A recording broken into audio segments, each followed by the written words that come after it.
AM 1430 KRGI 105.5 FM. Good morning. I'm Brian Gallagher, guest in studio from Central District Health Department. Jeremy Collinson's here to talk about some of the other things that we need to keep an eye on, even through all of the pandemic and this and the new viruses and stuff popping up. We still have to watch out for mosquitoes because they've been friends of ours for a long time, and they've been doing stuff to us and with us for a long time.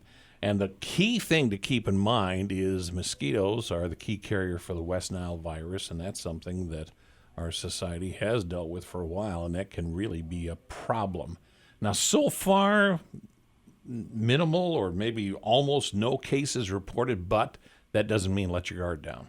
Yeah, that's right, Brian. Right now in the state of Nebraska, we've had no positive cases, but we expect that to change. West Nile virus is something that usually comes around about this time of year and just builds throughout the rest of the summer, usually peaking around Labor Day. So we just want to get the word out there. The mosquitoes are still there.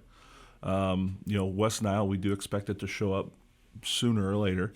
And, just for people to take that precaution. If you're going to be outside, especially at dawn and dusk when mosquitoes are active, use a little repellent, maybe a long sleeve shirt, pants, something like that to protect yourself. Overall, we haven't had many mosquitoes, period. And a lot of that is we haven't had much standing water. And it seems like those little puddles and ponds are the ones that are the key breeding grounds for mosquitoes, which is good, but we know that we're not going to dodge it completely. Yeah, that's right. We have been a little dry. The water ain't sitting around like it has been in the past.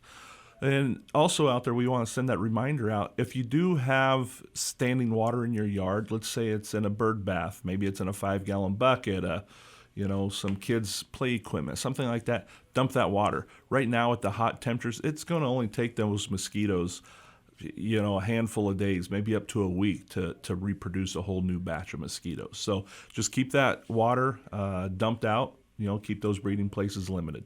Jeremy Collinson's an environmental health supervisor with Central District Health Department. The prevention is the big key. Repellents are things that can come in handy. But if folks think that they have symptoms for West Nile, what are the things they should watch for to be prepared to visit with a healthcare provider? Some of the more mild symptoms, especially with West Nile, is going to be, just maybe a little lethargic, headaches, maybe a slight fever, and then the more severe cases, it just goes on from there. There's cases every year where there's going to be some hospitalizations. Each year in Nebraska, we'll see a few deaths associated with West Nile virus. So, again, we're just throwing that precaution out there. Use that repellent. Make sure it has the active ingredient DEET in it. That works good. Just be careful out there. Stay ahead of it as much as you can. You can help to prevent. But if folks have questions, can they call to find out more information? Yeah, you can give us a call at Health Department at 308-385-5175. Jeremy Collinson's with Central District Health. Thanks for the update. Good morning from AM 1430 KRGI 105.5 FM.